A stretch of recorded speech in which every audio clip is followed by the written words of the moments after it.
For Heartland Weekend, I'm digging up ghostly tales like ones right here at one of the oldest cemeteries west of the Mississippi.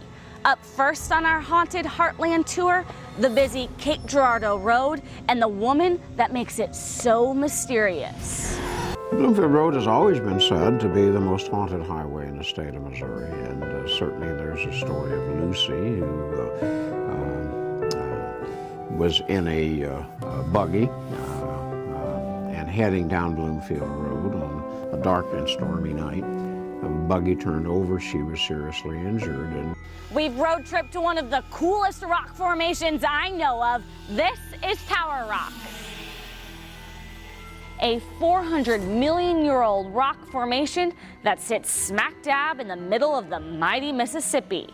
The ghost story all surrounds a wedding ceremony hosted on top of the rock. Apparently, as the wedding party was leaving, their boat got caught in a whirlpool. The only survivor was a slave, who is now considered the rock's special guest. Civil War soldiers, steamboat captains, early settlers, does it get any spookier than the spirits of the dead? There are more than 6,500 burials right here at the old Lorimer Cemetery. People from all over, I could tell you all the places that people came here to see this lodge. With 24-foot ceilings, intricate architecture, and deep tradition, the Masonic Lodge in Cairo is a must-see. When I'd leave the room where I took photos, go to another area, the previous photos were all erased from the camera equipment. You're watching Haunted Heartland. Floods, fires, fault lines. If any town would be haunted, I don't know why in the world it wouldn't be us. Together, they might fuel the spirits that haunt places like the Dixie Theater.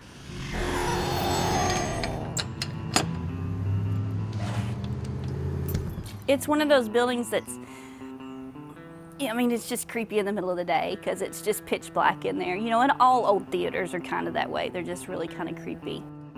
In this case, the Civil War could be to blame. The sounds of children laughing, the pitter-patter of little feet, gifts that seem to have unwrapped themselves. Let's go check it out. Sip on this. Carbondale is home to a watering hole famous for its Bloody Marys. Ironically, though, there's also a few reports of unexplained activity here. As far as the bathroom doors locking people in, I've heard that, but that's probably just from old locks. But every once in a while I'll hear something and turn and look over my shoulder, and the doors, like this morning when the door opened and nobody came in. This is the Rose Theater. It used to house SEMO's theater and dance department. Today, well, it sits pretty vacant, minus a few students, faculty, and maybe a ghost. And I was sort of in a hurry, so I was trying to gather people up.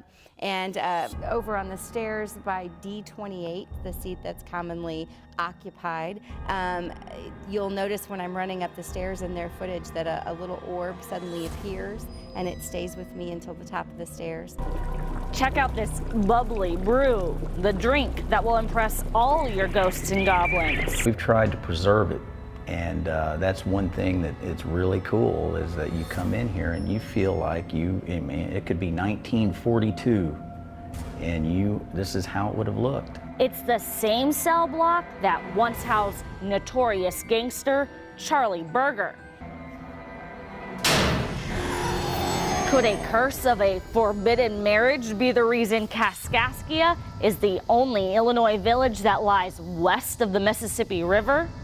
Back in 1881, a mighty flood destroyed the town. In fact, the river actually changed its course, forming what's now a 14,000-acre island, a shock to the student body. And he was a pretty beloved president. So, what are the chances his spirit is still on stage?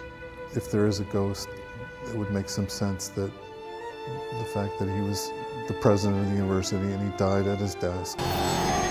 So, do you believe in ghosts? Well, that's for you to decide. Either way, it's safe to say the Heartland is full of mystery, and we're just here to explore it. Plan your next adventure using heartlandweekend.com. Thanks for joining us, and we'll see you next time.